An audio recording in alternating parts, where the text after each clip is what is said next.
It's great to have you all here, and it's great to have you all with us. We have a very interesting agenda today. We're going to keep talking about fundamentalism, resistances, and different forms of resistance that we'll be tackling today. Let now, first of all, move on to a welcome that Patricia has prepared for all of us. Let me take off my mask.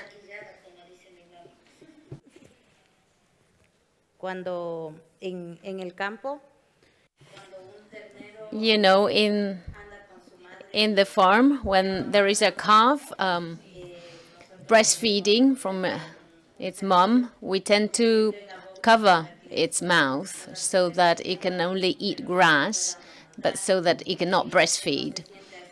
This is how I feel with this mask on.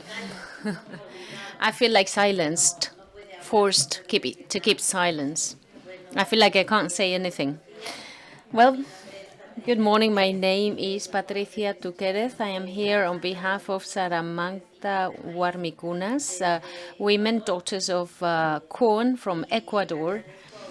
And I thank you all for your invitation. Thank you for inviting me here. It's been an interesting experience for me. It's great to be here with you and spend this time with you and be part of you. This poem, I've composed it for you.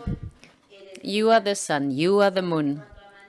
When the sun shines in the morning, it shines in your being. You shine, and your tomorrow's light makes my body thrill. Mother Earth, Alba Mama. Putingamba Makina Shamome. I'm coming back to your arms. I hold you in my soul. You are my breath, you are my life, you are my light. With your rain, you green the fields of farmers so that they blossom. I thank you today for guiding me.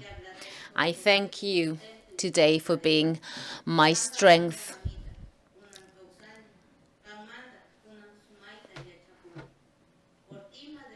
For you, Mother Earth, I'm alive today. And for you, today, I am growing. For you, and thanks to you, I have a breath today. She speaks in her local language. This is why, Mother Earth, I'm working for you, and I live thanks to you, and I'm very thankful to you. So to you all, my dear colleagues, I'm asking you to stand up for a minute.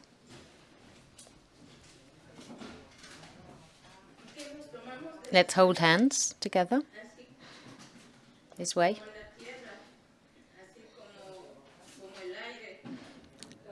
We are earth, we are the air, the wind, we are life. This bond needs to grow, needs to become stronger every day. From our beings, from our heart, let the energy flow, let life flow, let our natural being that we are flow, let it become stronger, walk and be reborn together. This is why Mother Earth today, from my heart, from my mind, from my eyes, from my breath, for you, to you, on this land, this air that we're breathing. I hope you are stronger because you make me stronger. Thank you very much.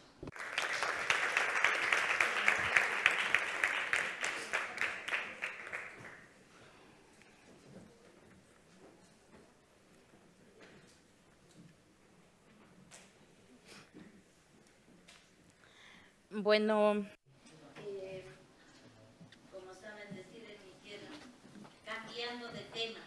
Well, let's now change the topic.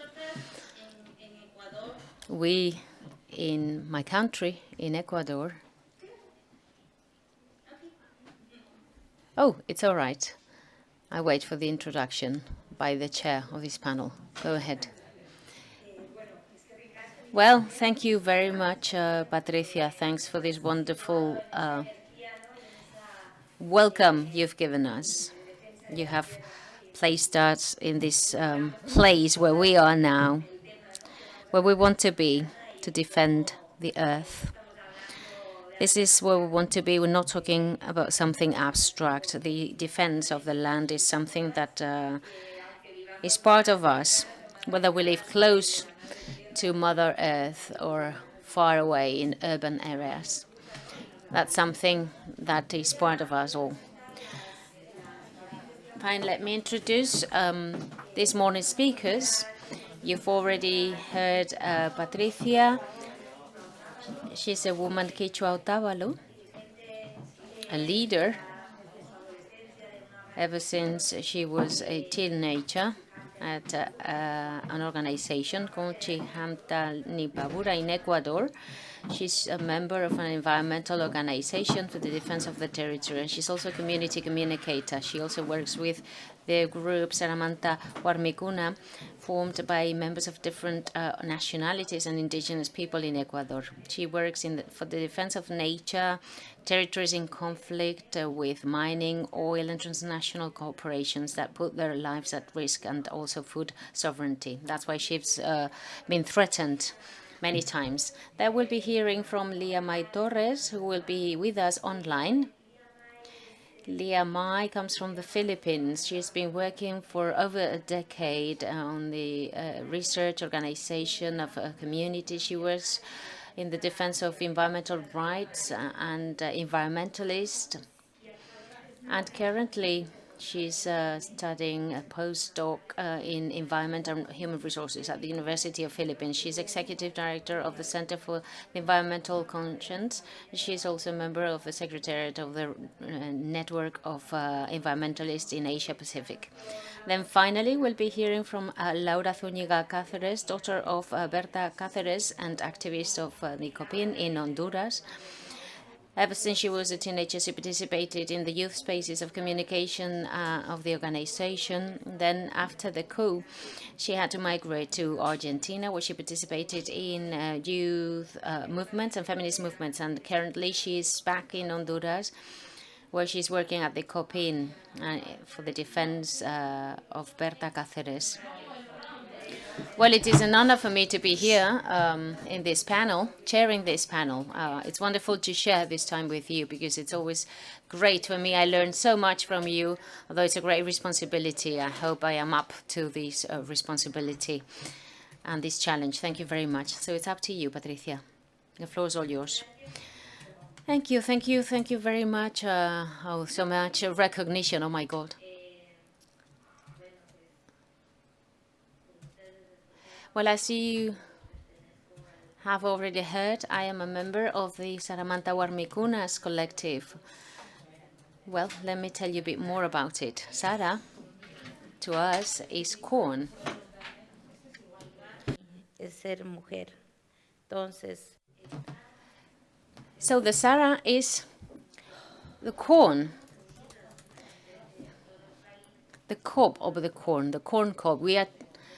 We see ourselves as a corn cob with many different colors, many different ideas, many different ways of fighting, but we all have the same goal: to defend our bodies, our lives, Mother Earth, our soul, our being, our spirit. This is what it means to be member of Saramanta Warmikuna. We don't have just an objective or a goal. The idea is to say no to extractivism, to mining companies. We want to say stop it now, stop abusing us, stop expropriating land, stop taking away our being from us, our soul from us, our life from us, our heart from us, which is the land, which we live on, water that we drink every day. So this is why both in the mountains, on the coast, and on the Amazon, we work together. Why? Why in the mountains? Well, in the mountains, women are now saying that we have more and more mining industries, Cornerstone, the Wyatt and Gold, and many other mining companies are there because they have decided to expropriate our land. Yesterday, as I left here, I got the worst possible piece of news when I was told, well, I called home, and I was told that the small plot of land where I live,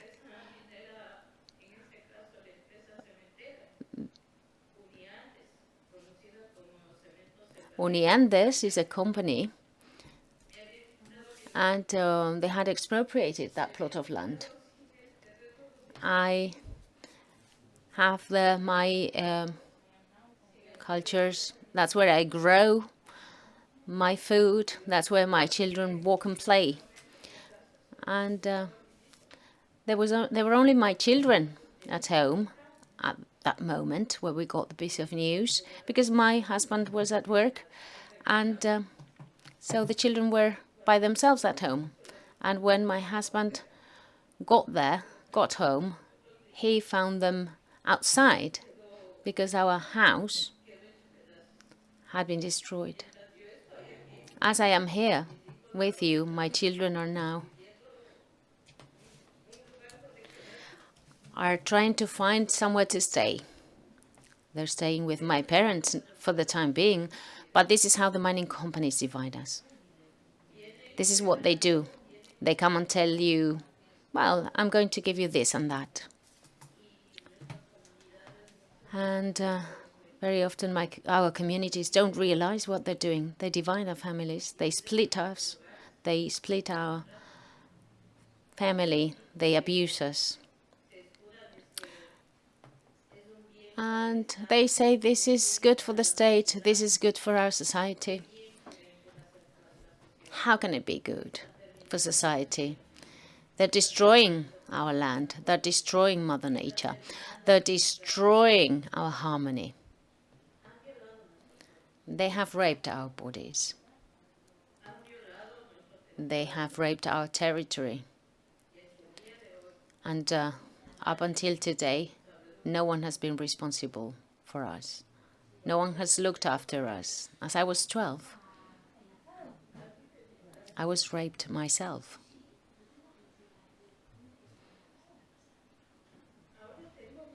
Now I have children. And I fear for them because I don't know what can happen to them. And it is that fear that my colleagues feel whenever they leave home. Many of them don't come back, ever. And if they do, they come back abused.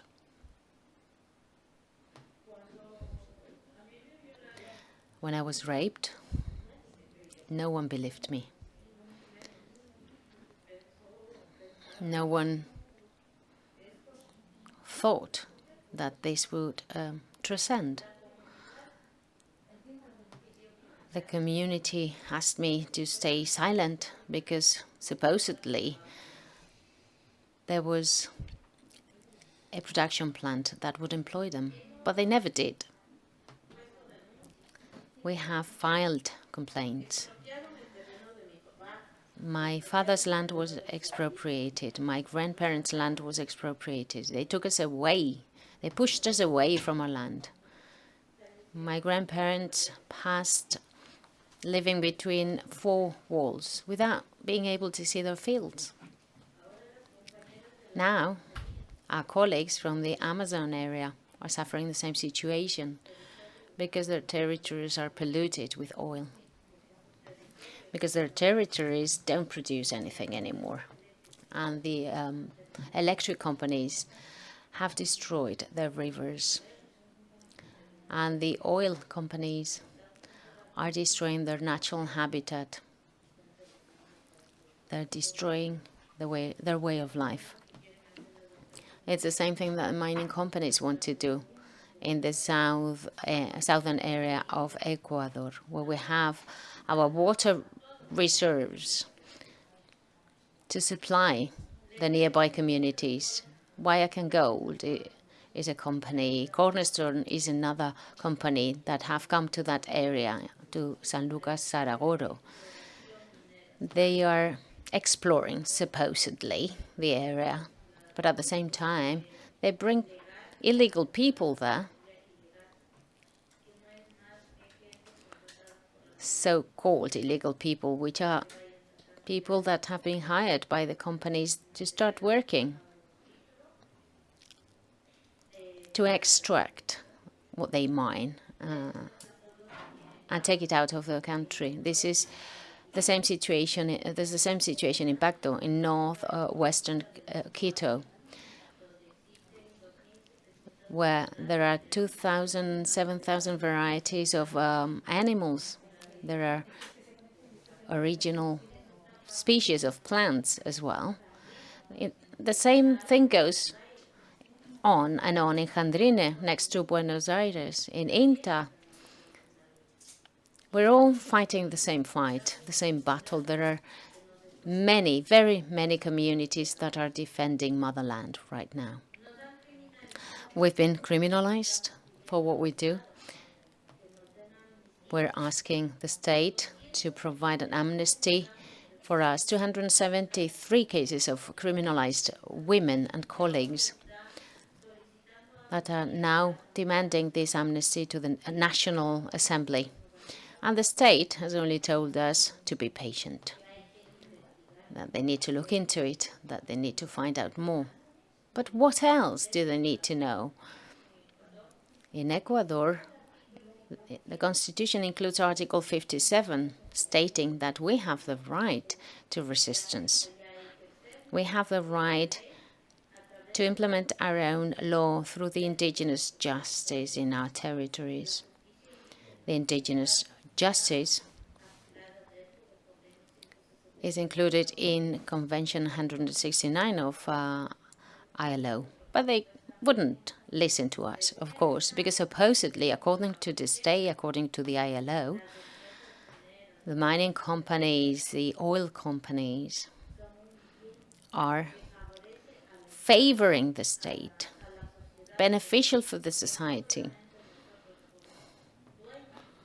So yes, we are the owners of the territory, but it's not only up to us to make that decision. We have organized a referendum. We won that referendum once, but the outcome is not respected. After 3 years asking for another one, we've managed to move forward. We can now gather signatures for a referendum in Quito to get rid of the mining companies in that area. But then we have this counter-campaign saying that all this is not positive for the state, that there are only a bunch of people in our area looking after their own well-being. This is a lie.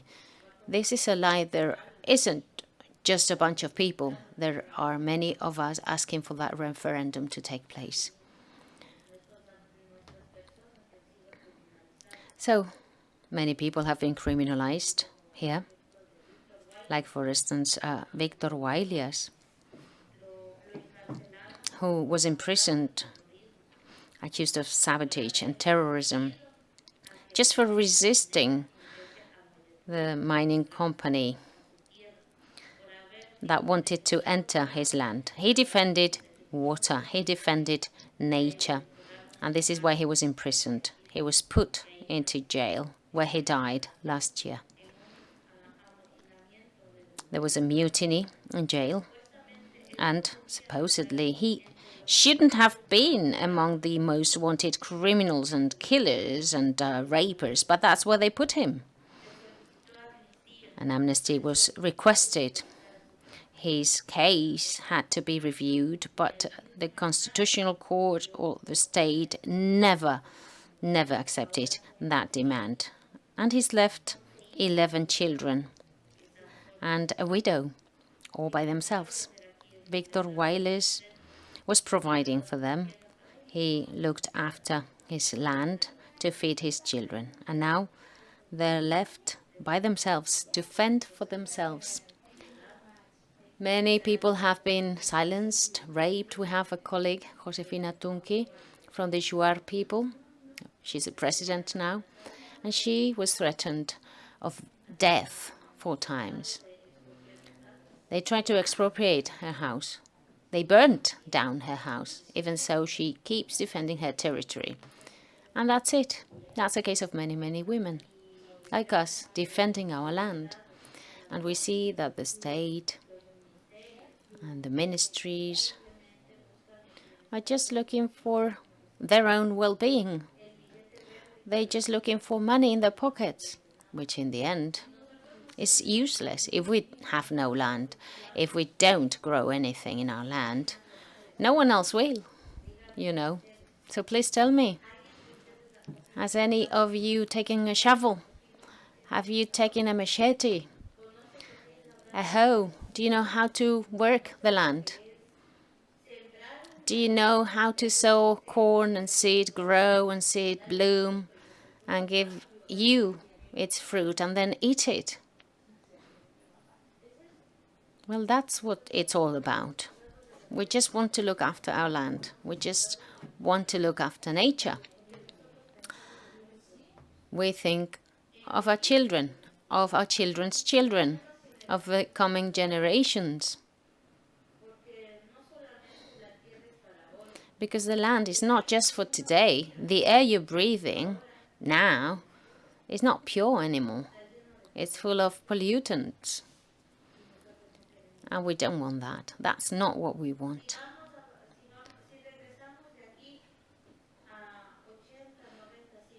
If we go back 80, 90 years in time, to our ancestors' time, we'll realize that we didn't need so much technology. They didn't need so many chemicals for their products to be healthy, and they lived longer, and they lived healthier. Unfortunately, this is not the case anymore now. Now we have people coming from outside our communities in this field. We've got machinery brought by the oil and the mining companies. And all this has divided our communities. And now there are rapings, there is abuse, and there is illness amongst us. We've got cancer, infection on our skin, sexually transmitted diseases, AIDS. You've heard about all of them, haven't you? AIDS is a disease that has taken a high toll on us, and it has destroyed many families, not just in Ecuador, but globally. And this is what's going on with our motherland. If you extract oil, if you mine the land, this is like AIDS, because it's finishing, it's killing nature, it's killing our planet. If you put chemicals on your food for them to grow more, force them to grow faster than would be normal, this has led to global warming. The days I've spent here, I've heard that here it used to be colder, that it's not that cold anymore here. And when I traveled from Ecuador, a colleague told me, Patty, you need to take warm warm clothes because it must be snowing over there. And well, I haven't seen the snow here. I can tell you, I've just seen lifeless trees here. And as I was saying, well, I feel like at home here concerning the climate, because cold to me is normal. My land is cold, but it has seeds. It produces life. In my field, I grow potatoes, corn. I produce many things. Now, unfortunately, due to global warming, we don't have the seasons we used to have in the past. Now, people think that if you sow seeds in January, February, or March, well, that's it. It's all quite the same, because in the end, you need to use chemicals all the same. But we don't want that. That's not what we want. We want our land to produce naturally, because organic food, natural food, that's what makes us stronger. That's what helps us prevent diseases. If we don't look after our land and our food, then we'll be ill, all of us. I believe that we're not like a guinea pig, right? We don't want anyone to experiment on us. We don't want them to experiment their chemicals on our bodies. That's not what we want. I was telling my colleagues as I came here that I found here a plant that I use in Ecuador to cure COVID. Funny enough. And I was telling them, well, here I found my COVID plant. And fortunately, you only use pharmacies and drugs to cure COVID. I had a headache as I came here, and I asked the lady in the reception, have you got some mint? And she told me, no, what's wrong with you? I have a headache. Would you like some paracetamol? And I said, well, okay, if you don't have mint. But if I had been at home in my land, I would take a leaf of mint from the orchard. I would grind them, and that will be it for my headache. Many people in this time of COVID did exactly that. They went back to motherland, to nature. Because unfortunately, the medical services and the healthcare system we have are not close to where we live. So I was surprised today when someone told me I have to make a PCR test.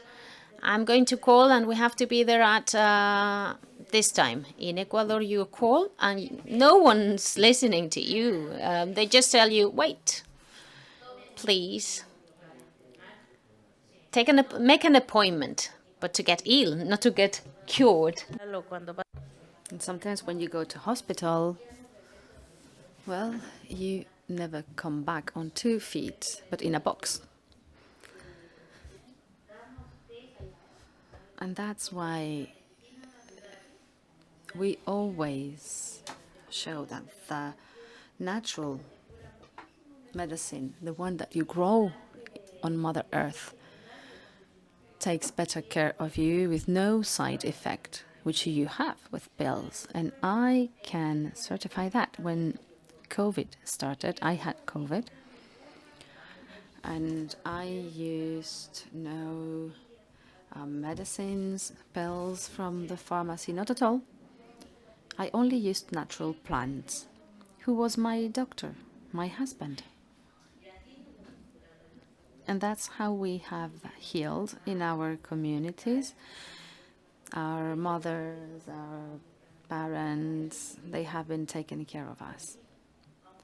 And that's what we do, even if they say that we are shamans or witches and that we don't know what we are doing. Well, our medicine has been much stronger than the one from the pharmaceuticals coming from a big corporation that only has chemical compounds in it. Well, I don't deny that our communities also use medicines from pharmaceuticals, or that pharmaceutical researches are carried out. I don't deny that. Of course, that happens. But we also know that our medicine is much more powerful than the pharmaceuticals.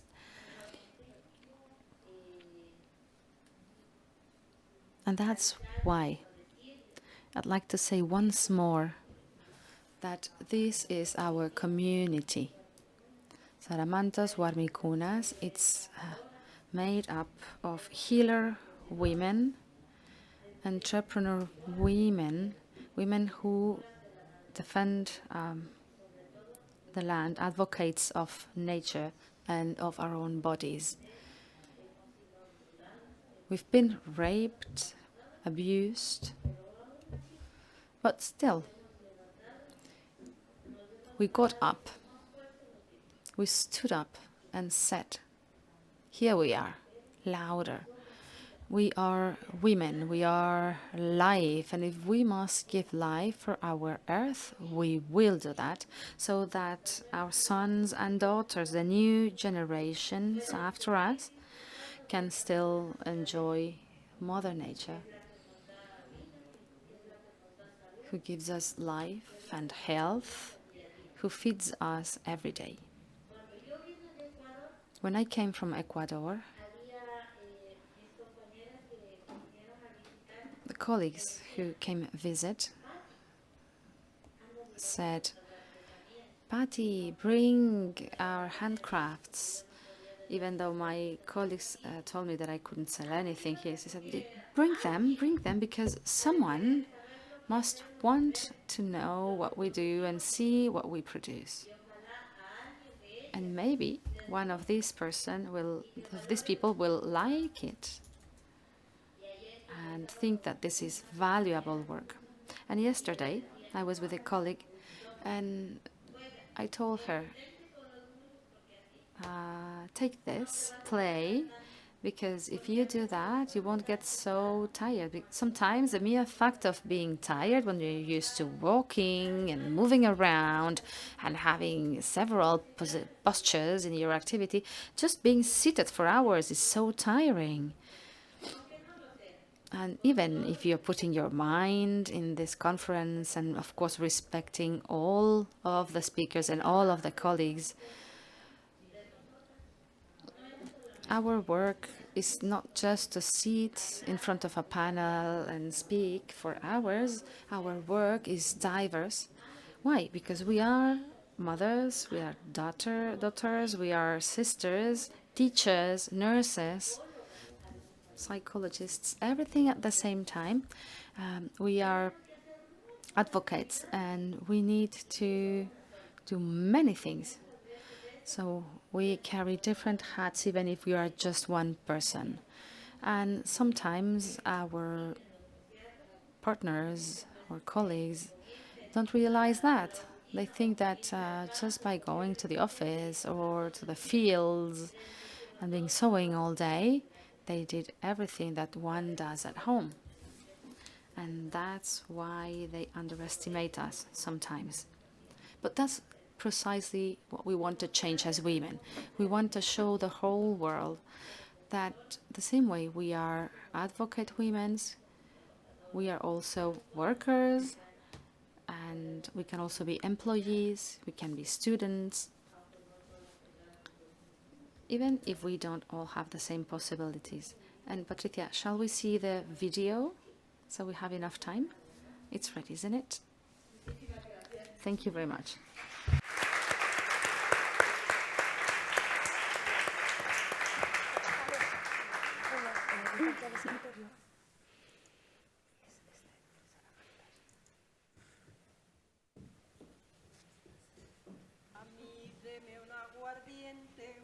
Aguardiente de caña, de las cañas de la zona, y el trabajo en mis hermanos.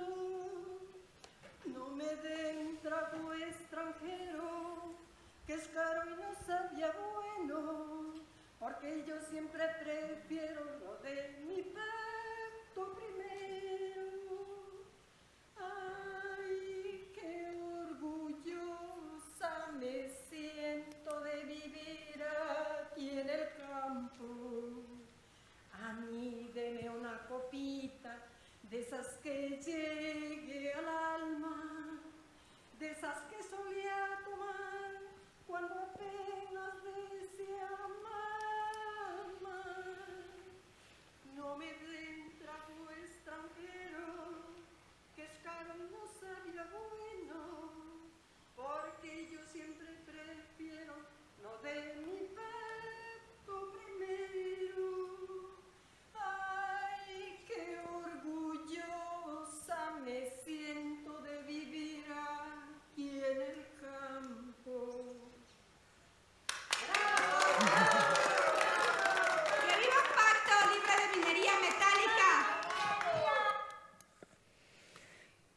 Bueno, Patricia, muchísimas gracias por...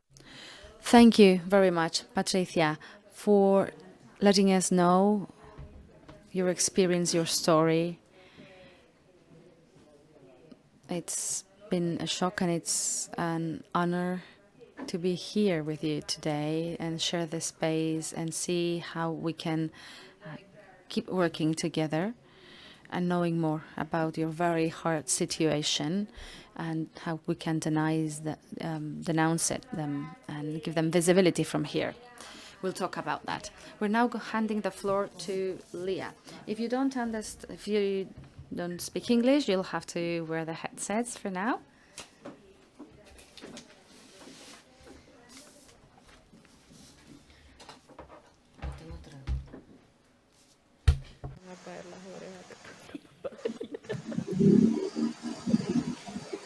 Leah, welcome. Hi, Bienvenida. good morning. Can you hear me? Cuando quieras puedes empezar. You can start when you want. Okay. Good afternoon, but good morning for everyone watching there. I am here from the Center for Insurance in the Philippines. First of all, thanking me to this activity, and I'm so sorry for not being able to be there in person. The situation here is not very well in terms of Perdona, the pandemic. Leah, I'm sorry. So No te I oímos hope muy to bien. share the No sé en qué message of idioma le environment. I'm sorry, Leah, but your connection... Hello? Perdona, es que no te estamos... Yes, we are sorry, but we cannot hear you well. I think it's a matter of a connection, and we only hear bits and pieces of what you say. Just like very cut, unfortunately.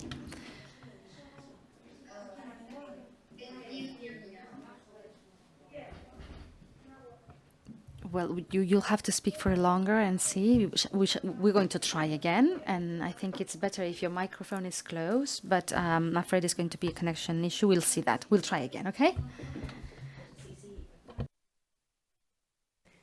Like I mentioned, the invitation and the topic discussed today is about the situation of women environmental defenders in the Philippines.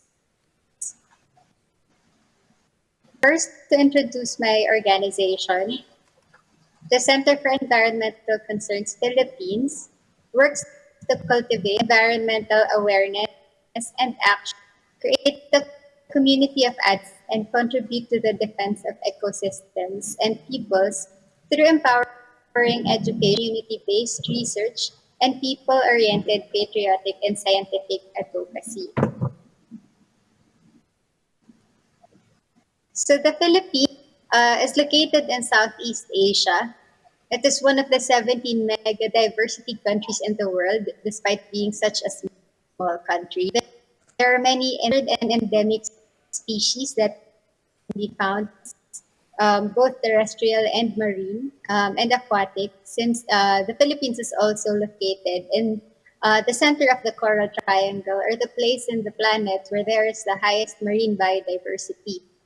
So, also known for the Palawan Underground River, which is one of the best natural sites in the world, as well as the Ifugao Banas, which is one of the heritage sites of the world. The Philippines is also the 5th most mineralized country in the world, with 30% of its land with high concentration of different types of minerals. That's why there are many mining companies, and since our mining law allows 100% foreign ownership, there are also many foreign mining companies in the Philippines. And I heard the discussion a while ago, and I really feel sad that what's happening to environmentalists and to indigenous communities happening all over. We are the 3rd most dangerous place for environmental defense in the world, and the most dangerous place in Asia for already. So many people don't know that this is to us, because most people are aware of the killings in Colombia and Brazil, but not so much in the Philippines. But since 2016, with the current president, there have been 186 environmentalists killed. For there are 100 that suffer various other human rights abuses, such as harassments, intimidation, illegal arrests, and rape. So, red government of naming certain individuals as terrorist communists, and this is what they use to justify further attacks. So this is a very distinct trend under the current administration. Environmental defenders protect 6.2 million hectares and 1.1 billion pesos in ecosystem services. And they are under threat or their work is hindered. This is what's in the Philippines. So when the share in is increasing. Prior to President Duterte, the current president, women comprised just of 8 women make up of the recorded environmental killings in the time of Duterte. So President Duterte is also called by many as Mía, perdóname, es que no te estamos oyendo. We are really, really sorry that the internet connection is not good enough, Leah. I'm afraid we cannot hear you well. Discúlpame, I'm sorry. and comments. Mia, can you hear us?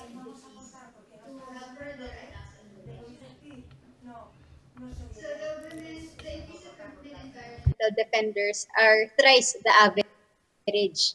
In the average increased by 57% from the previous regimes to the time of President Duterte. The deaths of women, yes? Yeah. Sí. Bueno, le van a pedir que se...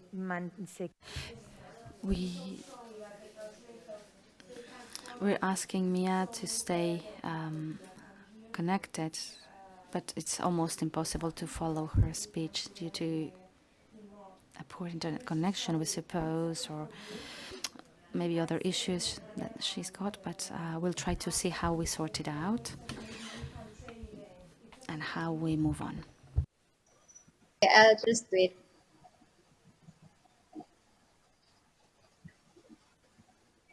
Okay, I'll stop sharing my screen.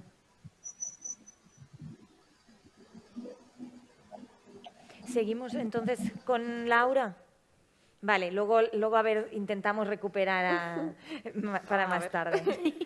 So we'll try to get her back online later. Vale.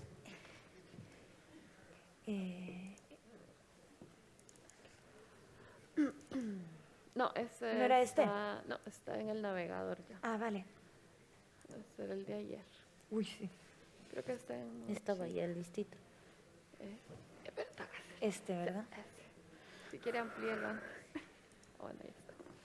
Si podéis ponernos el vídeo. Can we please have the video?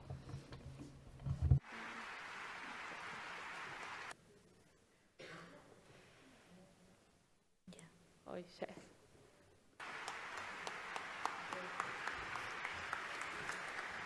Gracias. Buenas noches. Thank you. En nuestras cosmovisiones somos seres surgidos de la tierra, el agua y el maíz.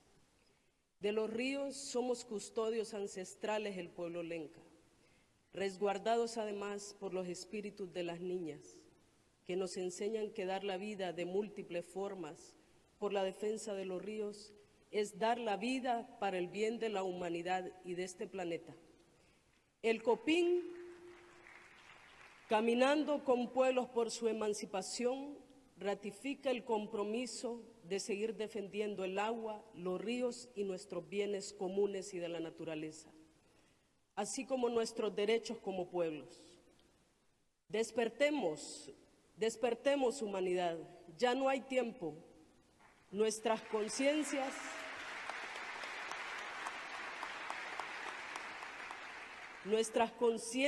serán sacudidas por el hecho de estar solo contemplando la autodestrucción basada en la depredación capitalista, racista y patriarcal.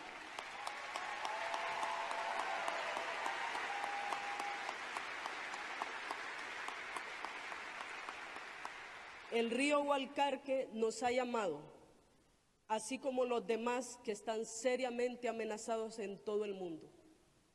Debemos sacudir. La madre tierra militarizada, cercada, envenenada, donde se violan sistemáticamente derechos elementales, nos exige actuar.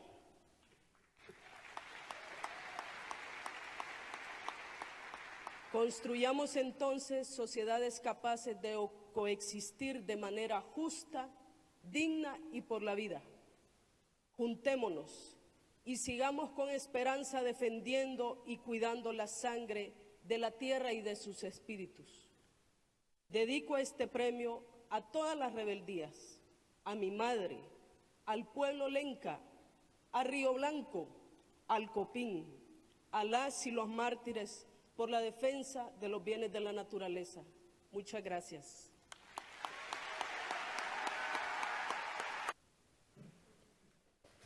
Bueno. Hola, buenos días, va todavía. Hello, everyone.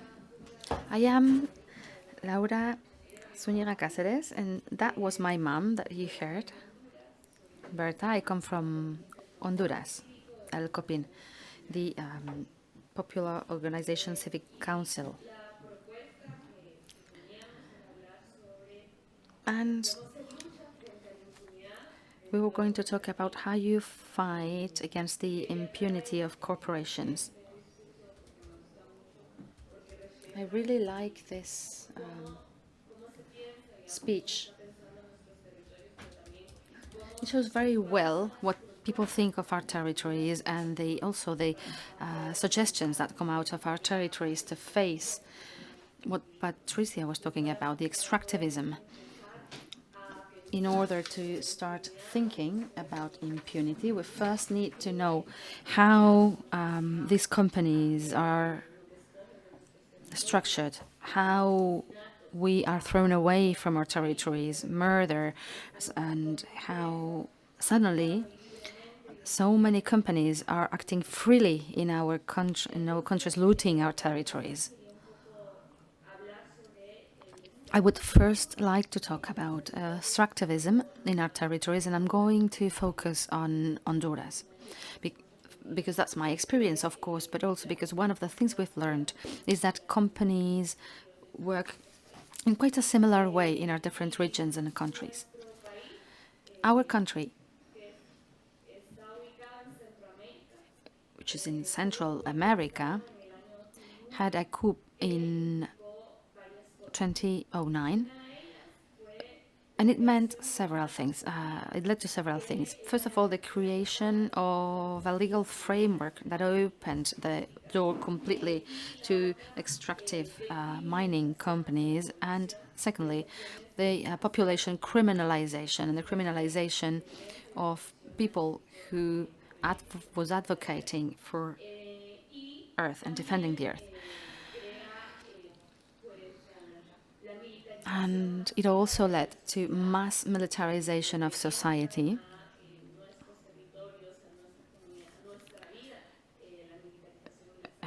Militarization and weapons are now part of our territories and our lives. Feminism is important in these processes. When we talk about the entry of capitalism in our territories, within this logic of looting, taking everything, stealing everything out of our territories, this is supported by the patriarchy and the legitimation of violence against women's bodies in order to break the social tissues, which are, in the end of the day, what supports our structures. And it also has a colonial and racist logic, because it's our bodies that will be destroyed, that will be invalidated, and through them they will invalidate our lives and our development projects that come from us, to put them at the service of a hegemonic project of development for corporations in certain regions of the world. That's why it is so important that we are here today speaking about this, and also because Honduras, Ecuador, and Philippines situation is important for Europe, because from there we are pulling the threads. And we would start to think that this coup opened the door to national and international companies with foreign capital. That's what they do, so that they cover their traces. And they started getting licenses for all our rivers and all our common goods. The Elenca people, they took all our rivers, and they did that to get green energy, because hydroelectricity is good, right? So we started to talk about how green could the energy be if it's stained with blood. And I think it's important to say that when we talk about environment, we must talk about the indigenous peoples too. From the amount of packages and companies arriving in a territory, there was a national company, Desarrollos Energéticos, who wanted to build a press in the Walkaki River. The river my mom mentioned, and for the Elenca people, it's a sacred river. In that river lies the memory of our people, and it's got the shape of women. That's where we have the spirits of girls, young girls and women. And it is important to know what are the life proposals from our people. And that's where they start wanting to build the press and the road of the community. They want to create a dam, and that's where the road of our village was taken. We had no road for 1 year.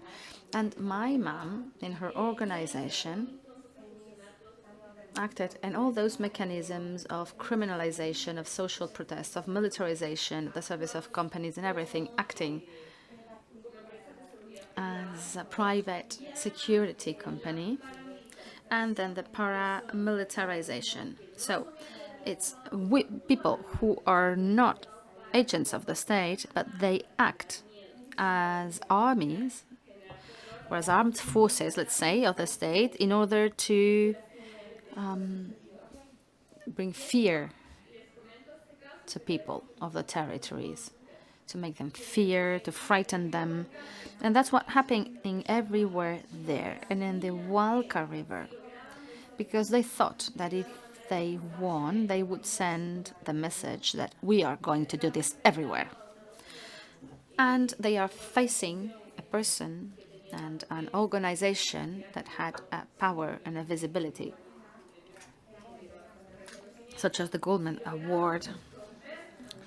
And they thought that if they broke our resistance, then they would be able to find a way to act, and they would frighten populations also in other sectors. And that was the crucial battle we had ahead of us.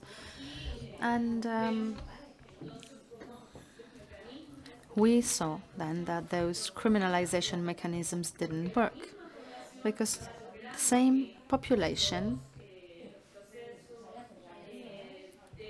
succeeded in blocking the jailing processes due to the population resistance. They stopped that. And another violence mechanism was born, like attack, threaten, and my mom's murder in March 2016. That's when we said, okay, what can we do with this? And the first act of justice for us was that we could overcome that murder. In spite of the murder and everything it generates, all the fear or the terror, we were able to say, this will not happen. So people would not object to our project because we have found a reason to face them and to look into what really happened, because this Honduran company is so much intertwined with the state that and generates so much violence that we looked at them and we realized that they get funding from 3 banks. The Banco de Desarrollo Holandés, state-owned, the FinFond, the Finnish bank, state-owned, and the BCI, the Banco Centroamericano de Integración Económica, whose main partner is the Spanish state. So there's also money to be made there, and profits to be made by Europe. And this is not just happening here. So European money is funding criminal structures that kill in Latin America. And they are taking away our territories from us. And this is another mechanism of impunity.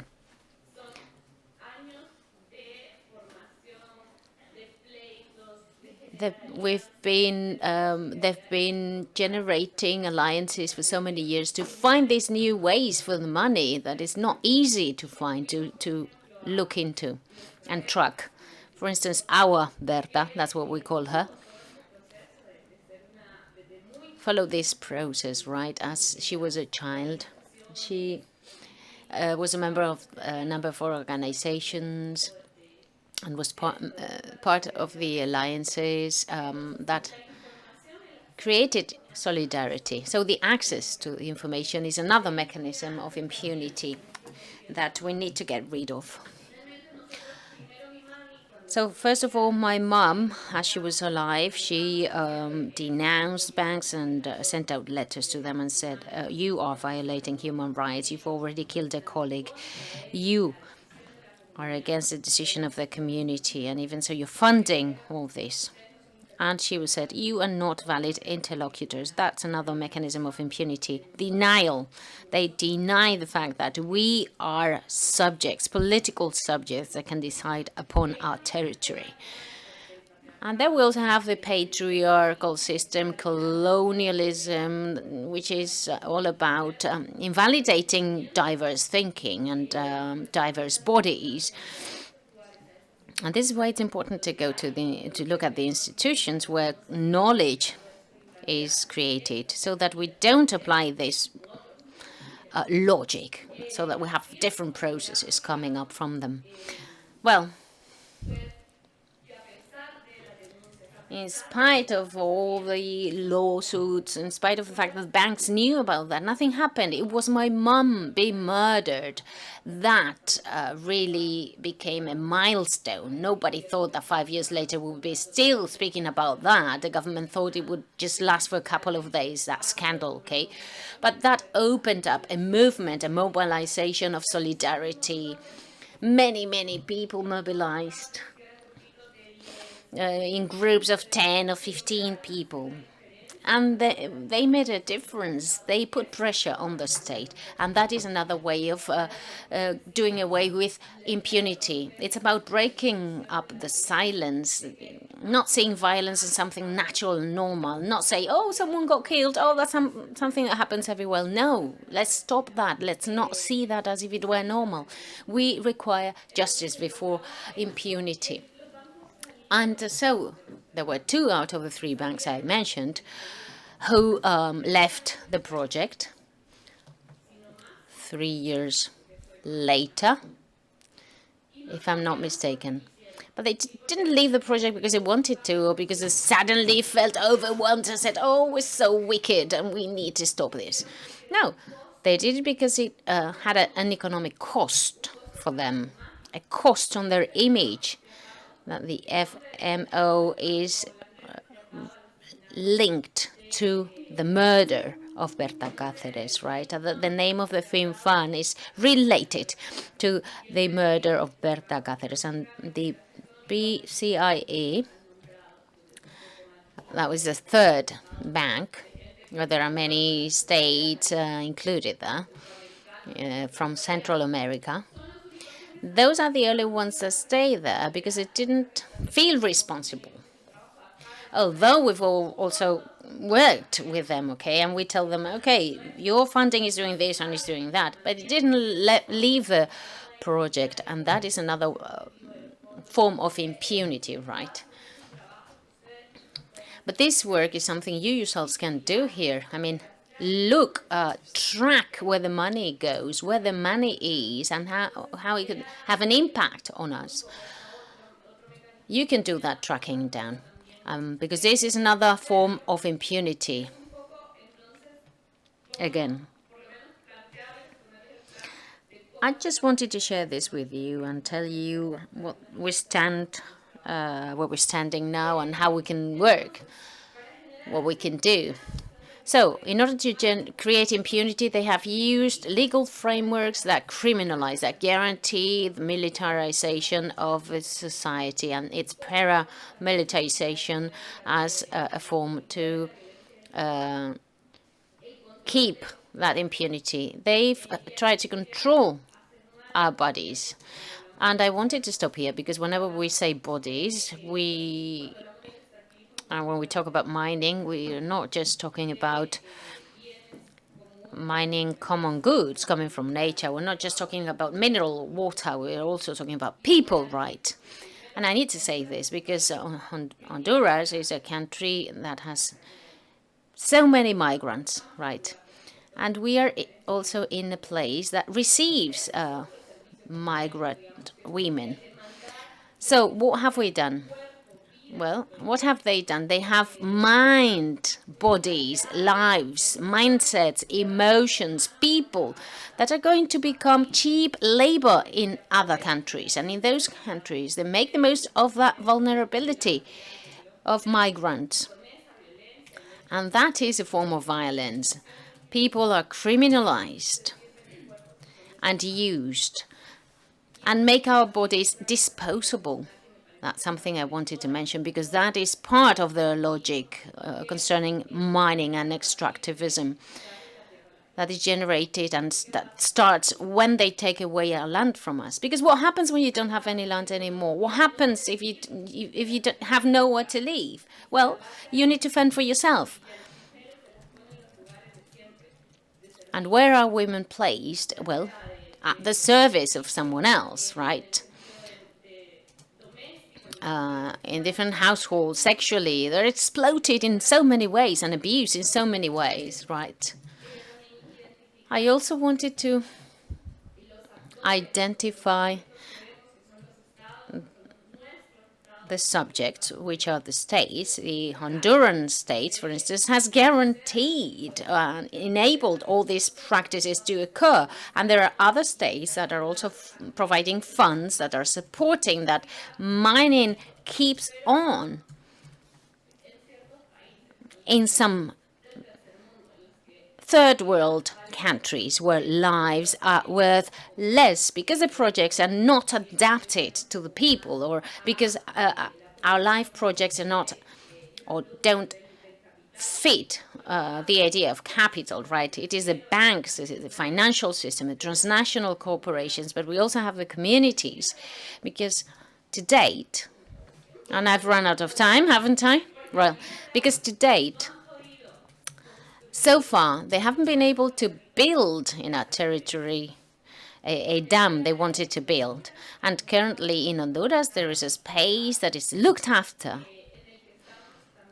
where we're also trying to build another different way of relating to each other, of having different life proposals, right? And it's, again, women working on that. And my mom, when my mom said, I want to give this prize to my mother, right? Well, why did she do that? Because there's a struggle there. There's a process of training, of a learning process, whereby we learn to respect the territoriality of our fight. And that's something my mother gave to me as well. We want to keep and look after the memory of our people. That's something we've learned, right? That's something I learned from my mum. And that's something we need to make or share with our community. It is, of course, there are many organizations working together, generating solidarity in our country and elsewhere, and they are important subjects in this process. I need to mention that. And whenever we speak about justice, about getting away and doing away with impunity, we're talking about truth. Truth is about identifying all these stakeholders, naming them, judging them, trialing them in our justice systems and in this justice systems you've got here. So one of the things we've done is to appeal before the European justice, the European courts. Go to those countries and tell them you've done that. And it is ugly. Of course it is. It's ugly that Finland or the Netherlands participate in all this, but you've done it. We want you to acknowledge that, to recognize that. We want to build the memory. We want to bring the memory of the peoples here. Justice is about generating communities, generating solidarity bonds. It's about putting pressure on people. We've been working for 6 years now, since my mum was killed. It's one of the murders that has had the largest resonance in Latin America. But there is still impunity. There are intellectual authors and perpetrators of her murder that haven't been punished. And they're still there, free. I'm speaking about banks that keep funding this project despite violence, despite the killings and murders.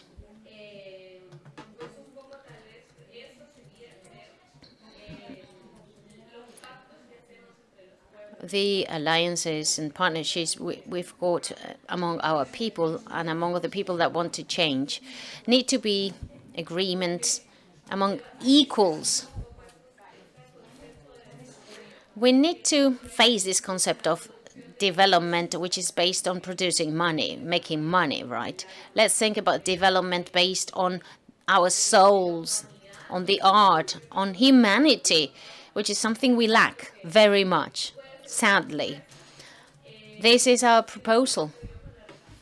The alliances we can make will help us resist, identify ourselves, and not forget what's going on.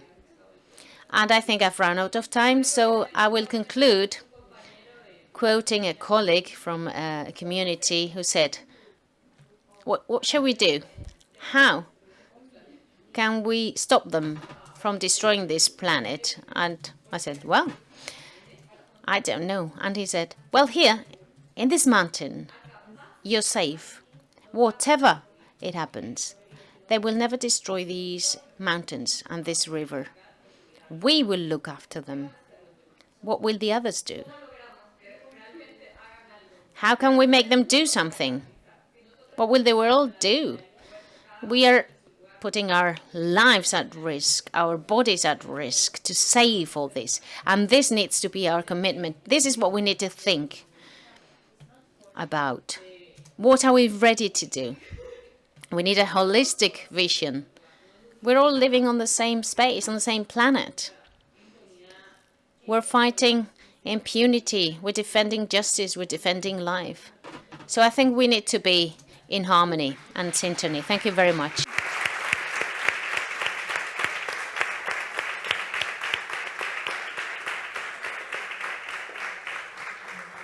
Bueno, muchísimas gracias. Thank you so much, Laura, for this excellent presentation. I think you have mentioned so many key elements of this struggle and fights. You've mentioned all the consequences of the extractivism and this mining activity. We're trying to recover the connection with Lidia May. My name is Lidia Martin. I am a researcher of multinational corporations in Latin America. This organization is based in the Basque Country and in Madrid. And precisely one of the things we're working on right now, for a long time we've been working on it, is to try and make all these networks and these bonds between visible, these bonds between the transnational companies and the states. One of the campaigns we're now working on is a proposal we're making together with other organizations, social and trade union organizations in the Basque Country. And our proposal is to come up with a transnational and human rights companies that we are demanding from the Basque government. We are now submitting our request to the Basque government.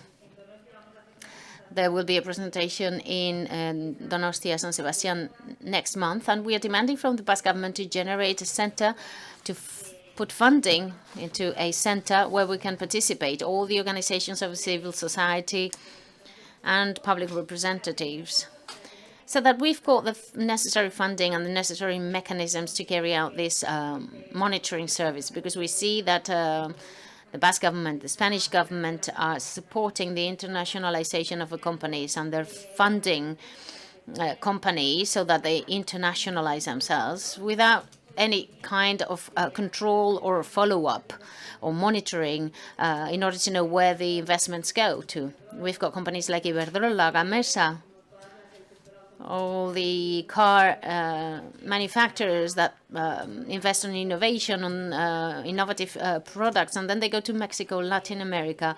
They invest in different death projects, and nobody monitors them. We don't have the necessary tools for that.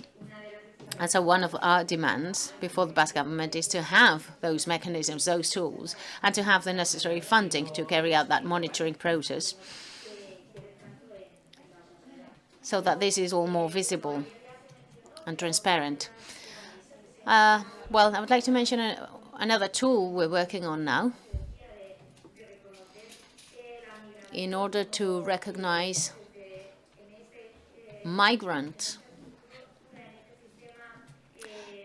and their role within this broad system where people migrate, not because they want to, but rather because they're forcefully displaced from their land for a number of different reasons: criminalization, violence, environmental reasons. So there is a proposal by, there's a proposal to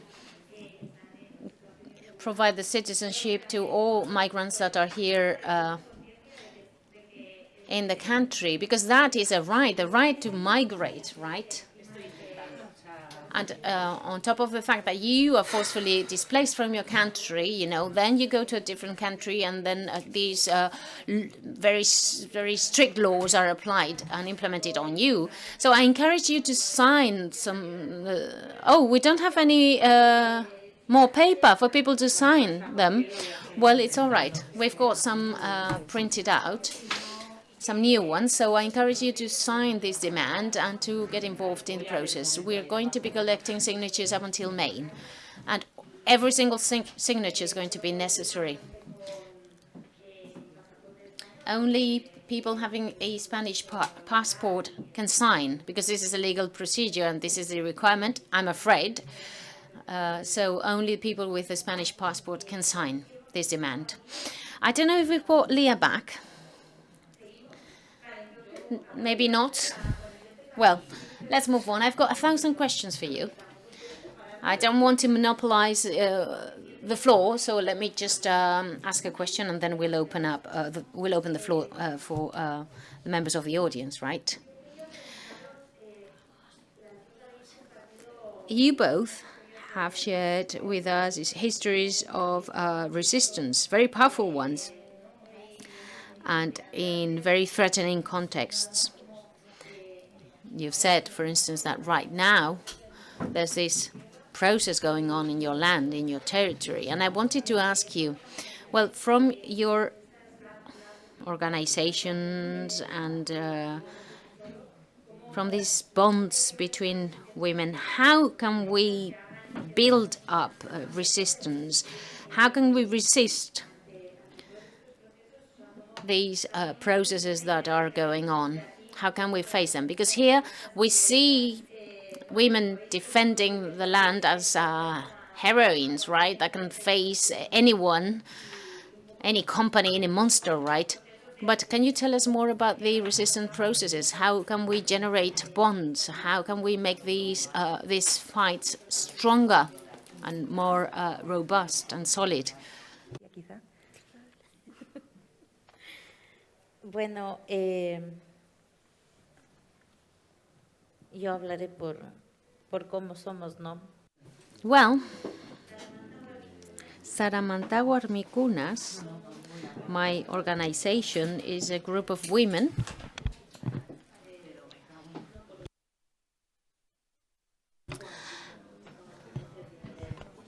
we are rebels and we are sometimes foolish, right? We're in different territories, in different communities, in different provinces in Ecuador. Saramantas Warmikunas, in this time of pandemic, had to work virtually so that we can hear voices coming from different places, because the state, the only thing they did was lock us down, and that was it, right?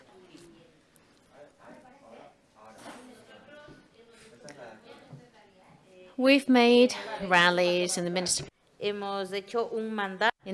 of Energy and Mining. We have women rallying, demonstrating, demanding from the state to stop the mining, to stop the oil exploitation.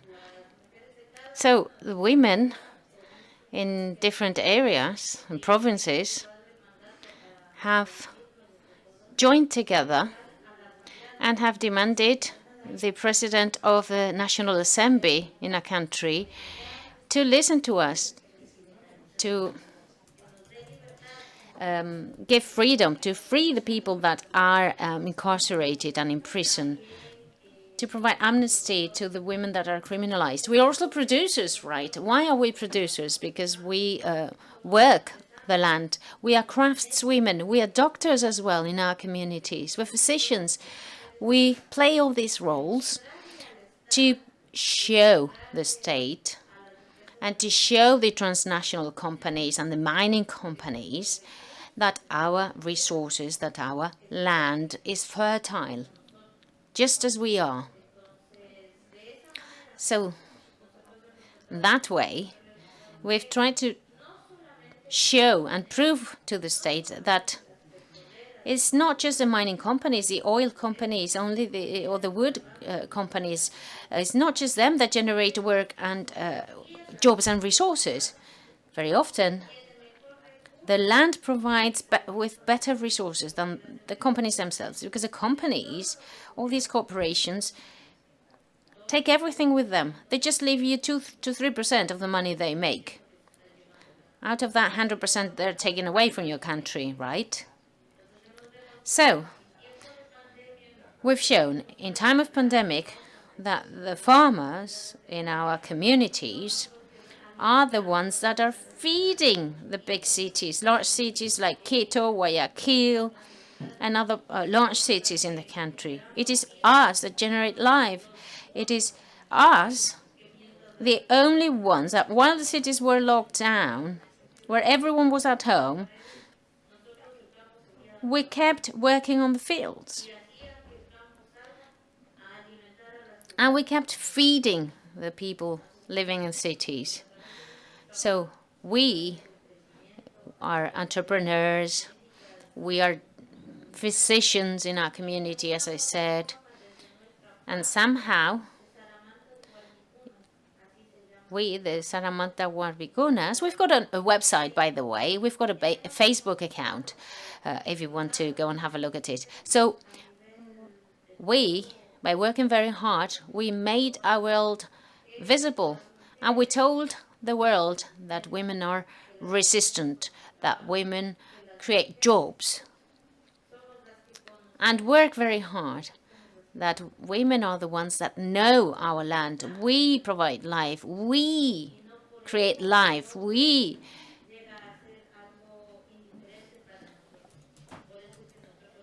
are the ones that breed our children.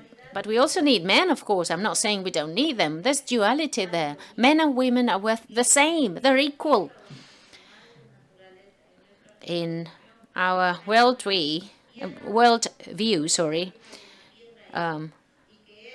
there are stones, of course, male stones and female stones, male trees and female trees. They're complementary. So we need both of them, of course. And we don't want our rivers, our mountains to be destroyed. We don't want our trees, our forests to be destroyed, because it's our life. They're part of our world view. They're part of our spirit. We believe that when a person passes away, his or her spirit is reborn in a new being. And it could be a plant, it could be an animal, it could be a rock, it could even be a drop of water falling from the sky on you. So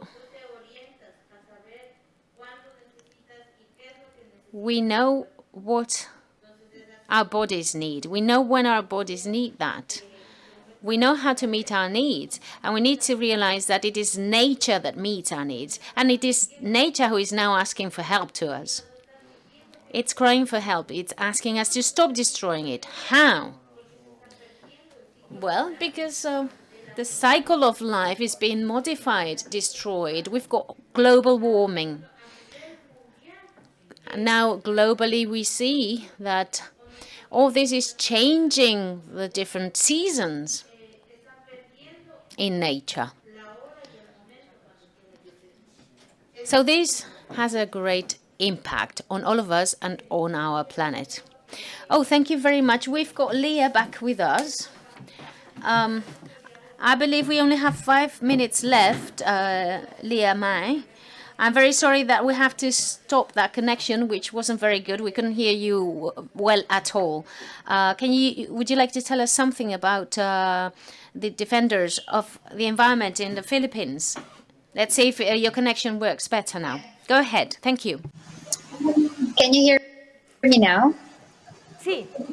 Okay, so just because of the limited time, I just wanted to say that the worsening situation of women in the Philippines is really because of a president also that looked or really emboldened the attacks of the military on women. So women play a big part in the environment. I wanted to share 3 stories in environment, but maybe just to share a bit about one. Her name is Bai Bibiao. She is the only woman chief in her, and her leadership, she was able to stop a logging corporation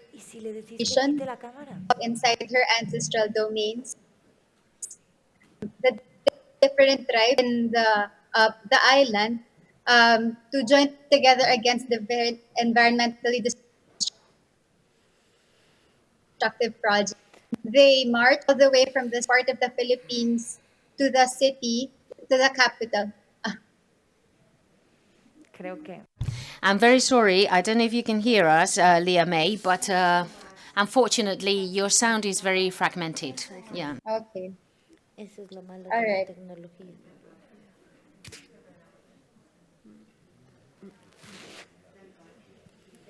Bueno, continuamos entonces. Vale, ya lo siento, pero bueno, es lo que tiene la tecnología, que a veces... You know, that's a problem with technology. Sometimes it doesn't work. It simply doesn't work. Si quiere, abramos para... Muy bien. Creo que por ahí habías pedido, no sé si tenemos algún micro a mano. I don't know if we have any microphone at hand. Someone wants to say something. Thank you, dear colleagues. This has been moving, challenging, engaging to see you and to hear you, speak. So it's not a question, just a comment on how your stories help us underline again that our fights must be not just anti-patriarchal, but anti-capitalists as well. So taking care of land, of life, is part of the feminist struggle, and vice versa. Taking care of land, taking care of life is part of our struggles. So that is very important. It is very important to keep it in mind so that we don't divide our movements, but that we bind them. And it also leads us to act. We must ask our states to render accounts of our lives, of our bodies and territories. In Peru, we've just had an oil spilling at the coast, about 5 kilometers from Lima city, Peru's capital, by Repsol company.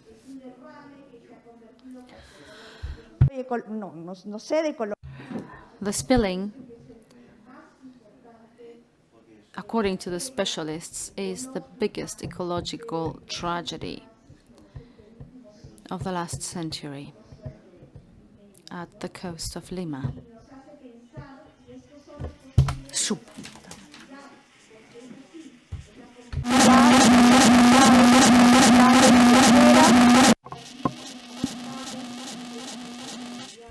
Perdonar, pero no sé si os... Ahora. We're so sorry, but there was a terrible noise. I hope you couldn't hear that. Okay, so that impacts our women's, our lives as women, our populations, and your presentations help us understand this intersectionality. Thank you. Si hay más preguntas o intervenciones del público. Any further interventions from the audience before we give back the floor to my colleagues? Aquí.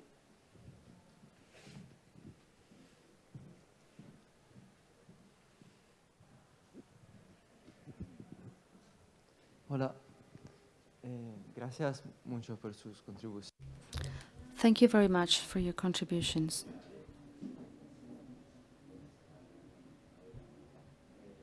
Beyond this meeting, I come from Tuscany, where many people work the land and produce. But I feel that we have forgotten to stay connected to the land, to respect the land. There are many crops, but not unity among agricultures.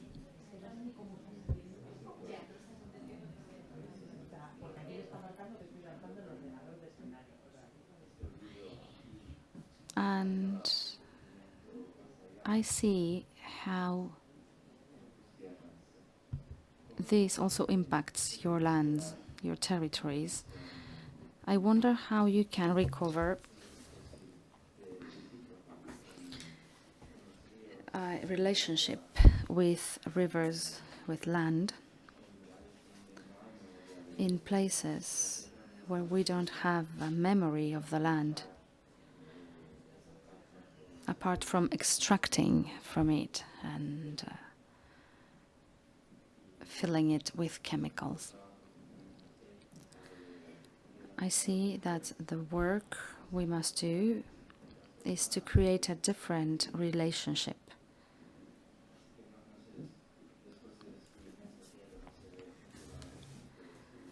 So that after destroying our land, we won't destroy other people's.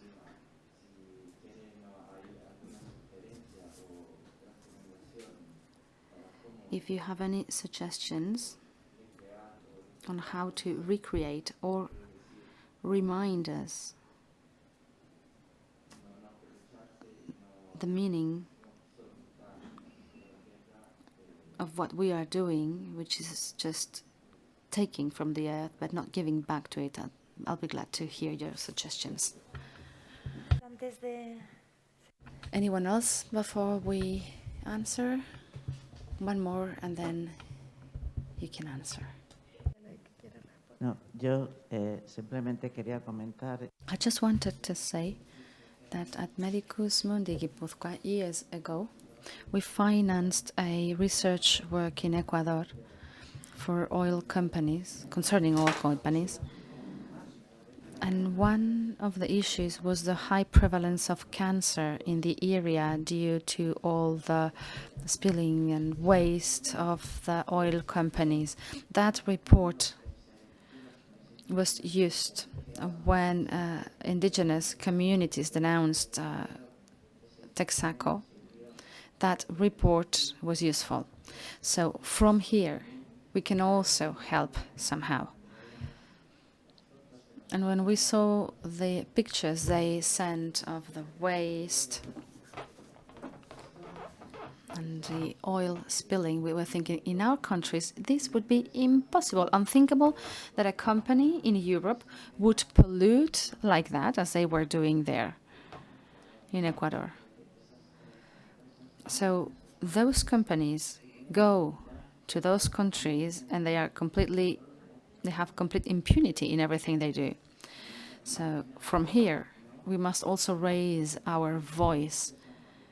These are companies, sometimes with a Spanish capital, Repsol, for instance. So from here, we can claim and demand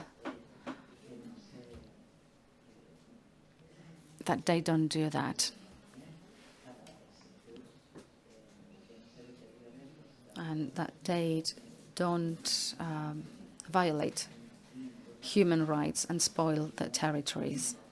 So in Europe, we could also do that, and we are responsible and could also create movements to claim companies like banks from Finland, from the Netherlands, or from Holland. When someone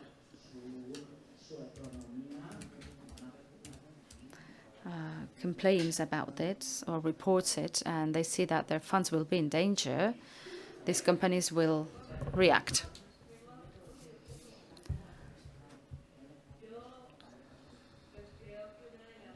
I think something very important in the struggle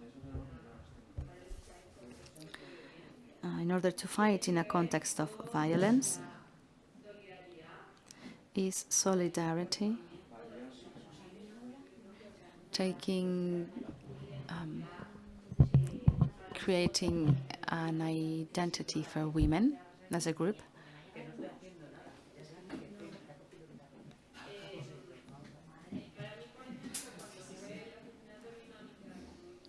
When my mom was murdered,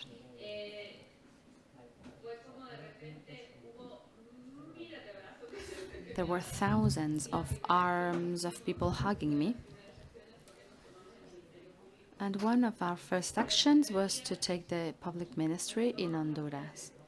The women from COPINH were there, no men.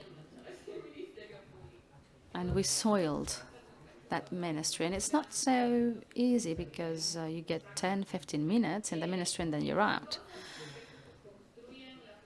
That kind of things build the strength, which is collectivity. Collectivity with one another, with diversity. And we've been with peoples of the world. And I'm not going to tell you all kinds of anecdotes of our oral culture, but when my mom died, people from Palestine came to tell me, we are with you because your mother helped us. And people from Kurdistan came and said the same thing. And Mapuche from Chile told me, I'm with you, we are with you because your mom was with us. And the Black Widows from the United States too. And that was really strengthening solidarity as we have it in the indigenous peoples, it's very strong, gives you a lot of strength, and for memory recovery of your history, where you come from and how you build yourself as a subject. Because plural people, we indigenous peoples are plural.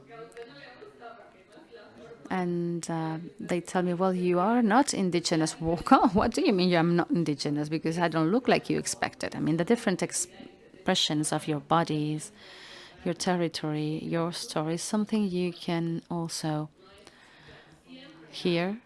And in the territory, in the land, in people's bodies, there's history. You just need to listen to it, because we are so distracted and overstimulated that we forget to listen. So this is what I can tell you. And that's all. I won't say anything else. Nos has emocionado con esta red de solidaridad. So yes, we are all moved by this network of solidarity. Thank you. I'm going to answer you. To know a motherland, as you say, to love it, you need to feel it. How can you feel the earth that saw you come to the world, that saw you grow up and start to work? Well, you can take off your shoes, walk on it, take it on your hands, grab it, smell it, talk to it. And she's going to listen to you. When you step with your bare foot, the land where you grew, the earth is going to fill you. It's going to make you stronger. It will make you grow. And she will ask you to feed it. And how can you feed the earth? Well, not throwing toxic waste, not throwing chemicals in it, and removing the agrotoxicals. How can you feed it? Well, it is through natural product. The organic waste you have at home, that's what you need to use, and they need to go back to earth. If you grow potatoes, you eat them, but the roots and the plant are still there. Take it back to the earth, because that's going to feed the earth. That's going to fertilize it. It's a very simple way to do it. But we don't like to get our hands soiled, our feet dirty. And unfortunately, we got used to using shoes and gloves and to have clean nails, painted nails. That's what we got used to. And it's not bad. I'm not saying that's bad. I don't do it, but it's not bad. Because they're beautiful. They do look beautiful. Those hands are shining. But the same way our hands shine, so should the earth. The same way we have long hair, just as we have long hair, because it's not just decor. Our hair is wisdom, is strength, is joy and energy for us.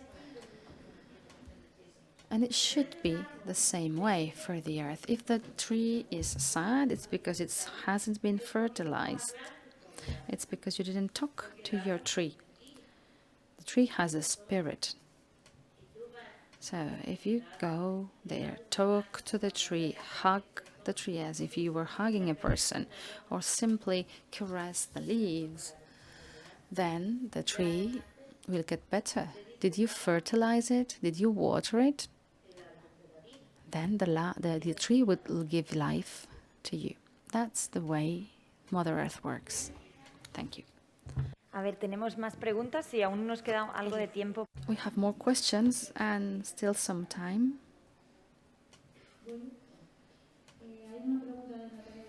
A question by Natalia Rodriguez online.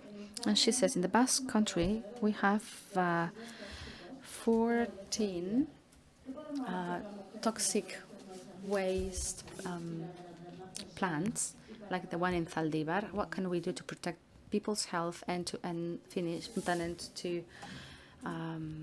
the impunity, so landfills in this territory? That's all online? Okay. I'd like to know how young people are responding in your countries, in the urban areas, facing the attacks that people fighting back, or are they normalizing it? Anyone else? Did you understand the landfill question? Concerning young people,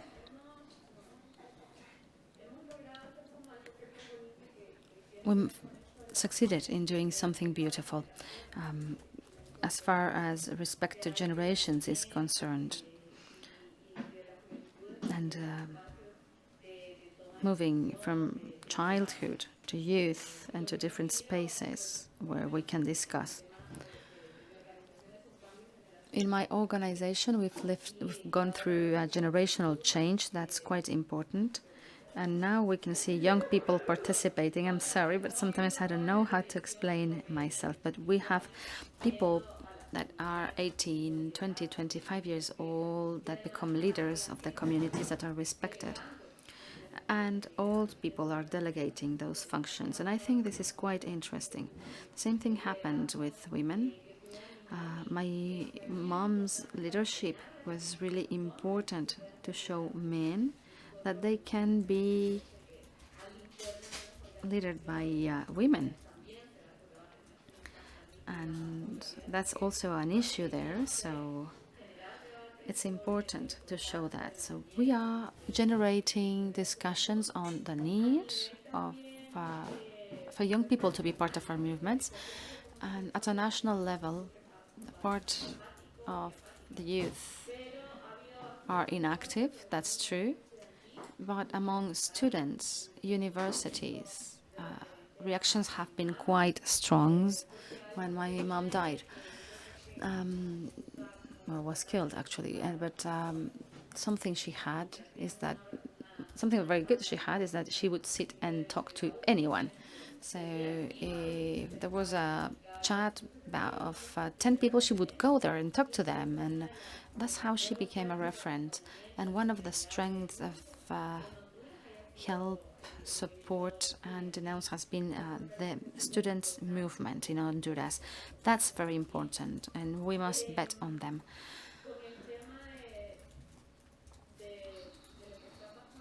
Concerning what's happening here, look, no one knows more about what you are going through than yourselves, than the person that's going through that. And no one knows how to face better what they are undergoing than that person who's undergoing, or that people who are undergoing it.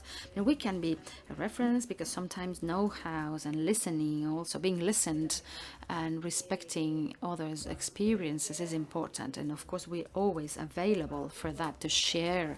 We can share what's happened to us, and that might inspire you, what our resistance experiences from our context. Yes, but it is you.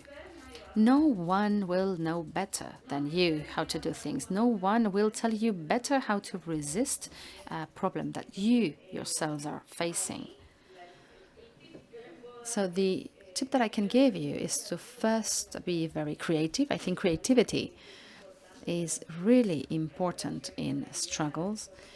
We must put an end to the idea that we can only fight through one way. No, plurality, diversity has been incredibly important for us, because once you just have to occupy one street or paint a monument and say, here we are, this is us. And sometimes you need an intervention at Central Park. And the struggle must be creative. And what we have learned is that creativity is important, and that each one knows their own context, and you can reach effective strategies. No sé si usted quiere.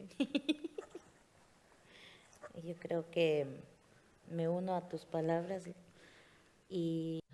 So yes, I hear you, and one of the ways we do it, at least as women,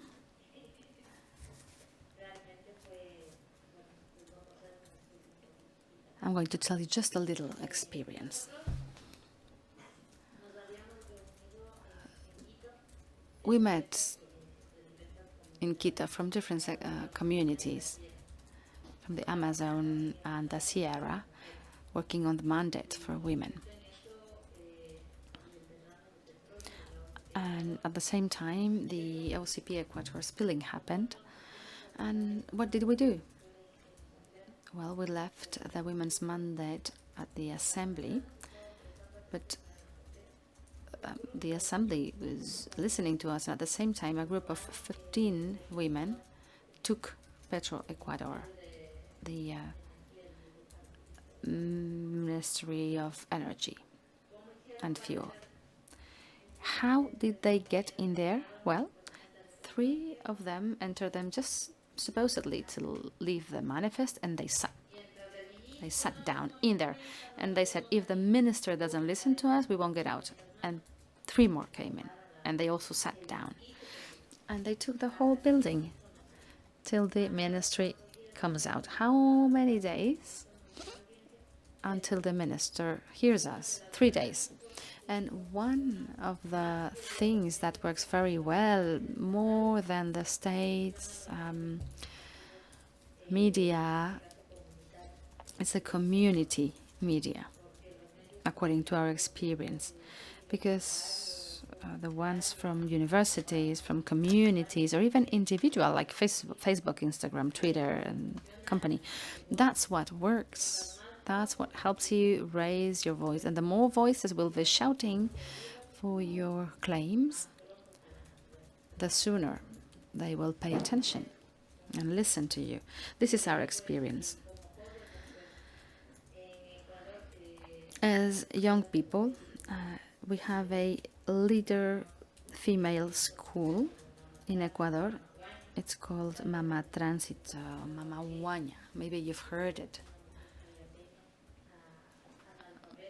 You might have heard the story of an illiterate woman who succeeded in managing and creating a whole organization, and thanks to her, we can study there now.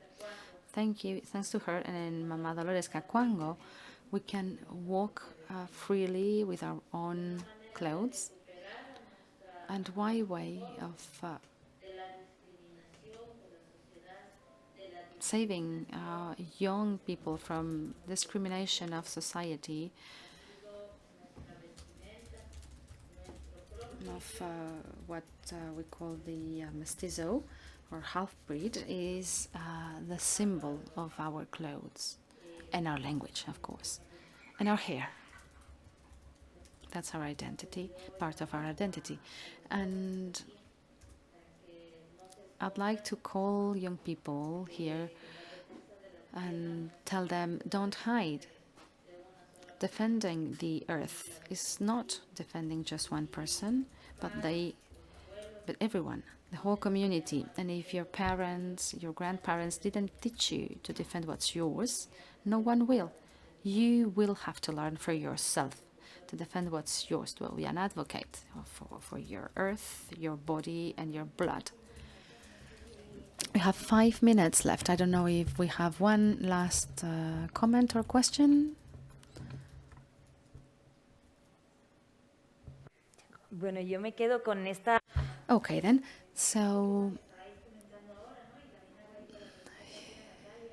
Natalia's question and what you just said makes me realize that sometimes it's easy to look far away and see from other struggles from other countries and think, oh, how powerful these fights are, always from the outside. And sometimes we don't look just around us.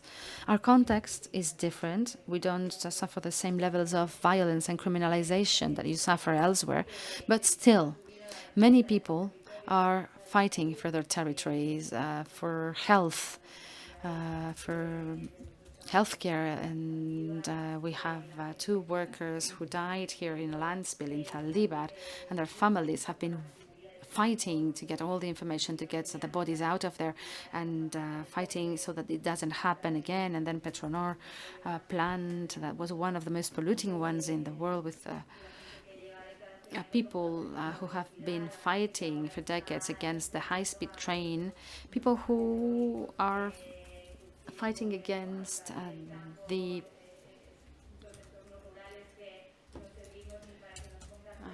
wind plants that are going to destroy lands and occupy lands and etc. So I think what Laura said is beautiful. We need to learn from other struggles. Yes, we can listen to each other and be inspired, but not just to see how well they are doing in other places. It is also to learn and to start becoming responsible and seeing what we can do for ourselves here in our cities and villages, because there is so much to do here. Do you have a final reflection before we close for the coffee break? No, I'd just like to thank you. Thank you for giving us this space and this voice. It's a learning experience for me and a pleasure to be here, and you know, you can contact me for anything.